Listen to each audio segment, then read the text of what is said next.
Rachel's hands trembled as she poured the last shot of espresso, the machine's hiss drowning out the early morning chatter. The clock above the counter blinked 6:03 a.m., her second shift in 12 hours, and her eyelids felt like lead. She forced a smile at the customer, who didn't bother to look up from his phone, and slid the cup across the counter. The bell above the door jingled, and a gust of cold Providence air swept in, making her shiver. She needed out. Out of the grind, out of the endless cycle of caffeine and cocktails, out of the city that had started to feel like a cage. By noon, Rachel was back in her tiny apartment, scrolling through job boards with a numb thumb. She'd clicked through dozens of postings: administrative assistant, retail manager, data entry, each one a dead end. Her phone buzzed. An ad popped up. Feeling lost? Let me help you find your path. Schedule a free consultation with Wallace Kane, certified life and career coach. She clicked, half out of desperation, half out of curiosity.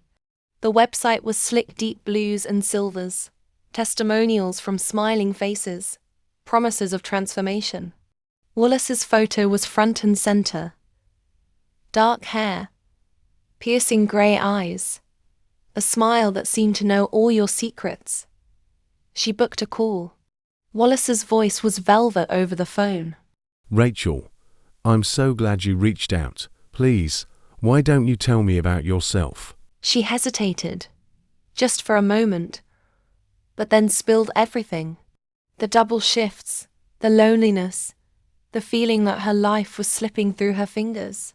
He listened, murmured encouragement, and asked sharp, insightful questions while also revealing a bit of low-key riz.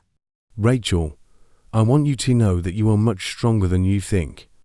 But you're stuck in survival mode. I see this all the time, especially with people in your age cohort. I want to share some strategies with you that can help you break free. Would you like to meet in person? More times than not, the in-person meetings are where the real breakthroughs happen. What do you say? She agreed before she could talk herself out of it. They met at a quiet cafe on Benefit Street. Wallace wore a tailored charcoal suit, his presence commanding yet oddly comforting.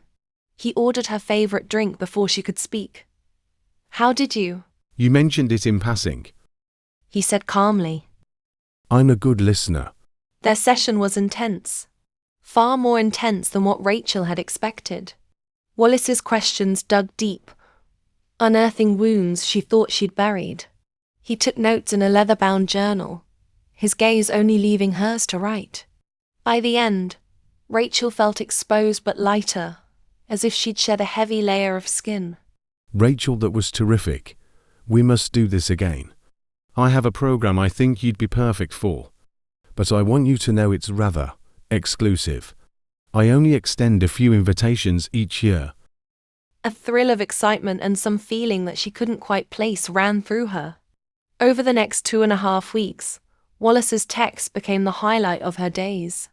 He sent her articles, motivational quotes, and late-night voice notes that made her blush. He called her brilliant, unique, and a diamond in the rough. He made her believe she could be someone else, someone better. But there were rules. She couldn't tell anyone about the program. She had to trust him. And she agreed. Transformation requires vulnerability, he said, as well as privacy. I don't want you sharing the work we do with others. Can you do that? She smiled and nodded. In the coming weeks, Rachel's friends noticed she was distracted and much more distant. She was often late to get back to them, and there were times when she brushed them off completely, which wasn't like her at all. One evening, Wallace invited her to his office for a special session. The building was old, tucked behind a row of charming New England brownstones.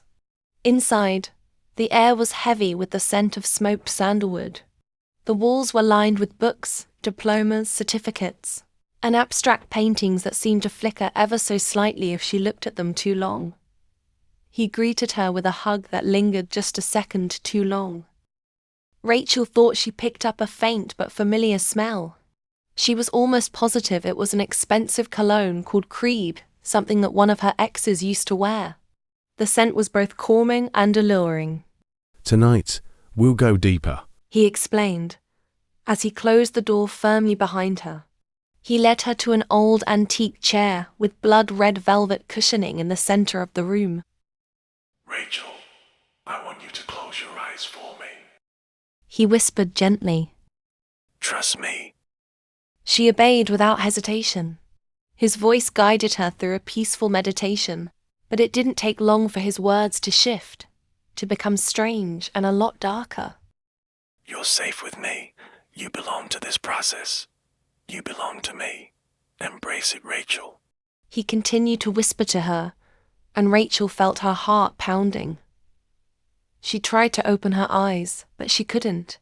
Her limbs felt heavy, her mind foggy. What is this? What's happening? She heard the click of a camera. Rachel, you may not realize this yet, but you're going to help me change the world. Together we will usher in a new brilliant era. But first, you must surrender all of yourself to the process. What is happening? Was that still Wallace? Or was that some sort of demon? Her phone buzzed in her pocket. A potential lifeline. She fumbled for it, but Wallace's hand closed over hers, cold and unyielding. No, don't. He spoke softly now, in a gentle whisper. You're not ready yet. We aren't ready. The process is just getting started. The room seemed to drop 6 inches, then catch on something. Rachel's vision blurred. She fought to stay conscious, to remember who she was, to hold on to something real.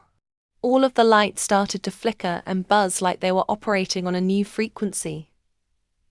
The buzzing sound grew louder as the room grew darker. Wallace smiled, his grey eyes gleaming in the low light. Let's begin.